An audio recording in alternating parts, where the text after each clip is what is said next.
Dôvody a argumenty pre výnimočné ocenenie nám priblíži navrhovateľ Ján Figel. Ako už bolo povedané, tá iniciatíva vzýšla z nadácie vtedy ešte pod názvom Antona Tunegu, ale bola časovaná k storočnici, centenáriu narodenia Karola Vojtilu, svätého Jána Pavla II. A to medziobdobie medzi tým bolo naplnené alebo charakterizované rokmi covidu a potom volebnými procesmi. Takže tu sme teraz, aby sme završili to, čo som podával vedeniu mesta, teda pánovi primátorovi a všetkým poslancom 16. októbra 2020. Je to pamätný dátum, ak si spomínate, v ten deň v roku 1978 bol kardinál Karol Vojtila zvolený za pápeža a prijal meno Ján Pavol II. Prečítam z toho návrhu tie podstatné argumenty, aby sme si ich priblížili. Medzinárodné spoločenstvo krajín, médiá a mnohé inštitúcie si v tomto roku pripomínajú 100 rokov od narodenia jednej z najvýznamnejších osobností 20. storočia a životov našich súčasných generácií, Karola Vojtilu, ktorý ako prvý Slovan sa 16. októbra 1978 stal pápežom a prijal meno Ján Pavol II. Jeho pontifikát bol dlhý, tvorivý a plodný. Zanechal trvalé stopy a rozsiahle dedičstvo nielen v cirkevnom vývoji, ale aj v mnohých oblastiach svetového, spoločenského, kultúrneho a duchovného života s presahom na politiku a medzinárodné vzťahy.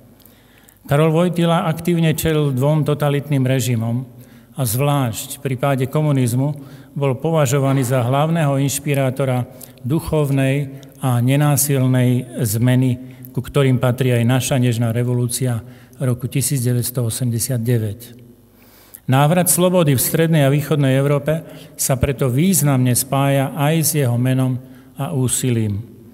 V rámci celoživotného pôsobenia sa veľmi viditeľne prejavoval jeho osobný a osobitný vzťah k Slovensku a k Bratislave. Bol to vzťah priateľstva a úprimného slovanského bratstva. Keď prišiel po prvýkrát do Československa, poboskal nielen pôdu v Prahe, ale zopakoval tento výraz hlbokej úcty aj na Vajnorskom letisku ako osobitné pozdravenie slovenskej krajine. Bolo to nielen gesto úcty, ale aj prorocké posolstvo o budúcej samostatnosti našej vlasti. Ján Pavol II navštívil Slovensko celkovo 3-krát. Pritom vždy navštívil aj Bratislavu a jej viaceré mestské časti. Staré mesto, Vajnory, Raču, Petržalku. Vstúpil aj do primaciálneho paláca, sídla primátora mesta.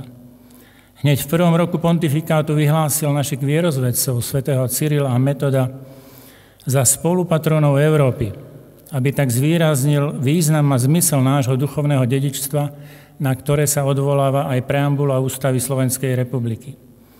V roku 1985 vydal k tomu samostatnú encykliku Apoštoli Slovanov.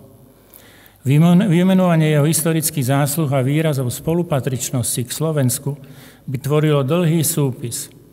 Vyjadroval ich na stretnutiach s predstaviteľmi nášho štátu, cirkvi, samosprávy, kultúrneho a politického života, ale aj s tisíckami slovenských pútnikov v Ríme, respektíve v Bratislave, Trnave, Šaštíne, Nitre, Košiciach, Levoči, Banskej Bystrici, Rožňave a v Prešove. Z dôvodu reprezentatívneho postavenia Bratislavy ako hlavného mesta Slovenskej republiky a vzhľadom na výnimočnosť osobnosti, života a diela Jana Pavla II. Dovolujem si vás osloviť ako predseda správnej rady nadácie Antona Tunegu, ktorá je nositeľkou aktívnej pamäti na odkaz početných obetí zápasu o slobodu a spravodlivosť v našej vlasti, i ako občan Bratislavy s návrhom, aby mestské zastupiteľstvo na základe článku 97 odsek 1 a 2 štatútu hlavného mesta Slovenskej republiky Bratislavy rozhodlo o udelení čestného občianstva mesta Bratislava in memoriam svätému Jánovi Pavlovi II. Ako osobe, ktorá sa osobitne významným spôsobom zaslúžila o mier a priateľstvo medzi národmi, ktorá obohatila ľudské poznanie a ktorá sa zaslúžila o povznesenie a rozvoj Slovenska a Bratislavy v opätovne slobodnej a zjednotenej Európe a ako osobitného výrazu ocenenia jeho výnimočného vzťahu k Slovensku a k Bratislave. Ocenenie in memoriam je násobným vyjadrením výnimočnosti tohto pokračujúceho vzťahu z našej strany. Som presvedčený, že takéto neobvyklé a zároveň najvyššie ocenenie z úrovne hlavného mesta nášho štátu bude verejnosťou chápané ako vyjadrenie živého vzťahu, vďaky a úcty k výnimočnej osobnosti Jana Pavla II. Od občanov celého Slovenska. Dá sa chápať ako výraz pokračujúcej blízkosti a spolupatričnosti s ocenenou osobou a jej odkazom. Ďakujem pekne.